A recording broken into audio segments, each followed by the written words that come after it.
জামাতের কর্মীরা সারা পৃথিবীতে কালেমার দাওয়াত দিয়ে যাবে।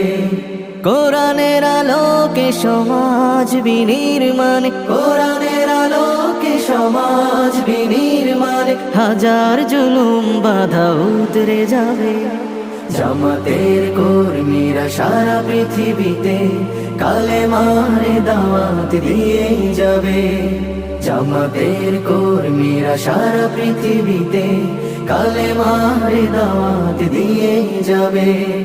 যাদের আদর্শে নবীজি চেতনা ইসলাম, শান্তি কায়েমে যারা শপথ নিল, যারা দিনে রাত ময়দানে খেটে যায় নির্ভীক,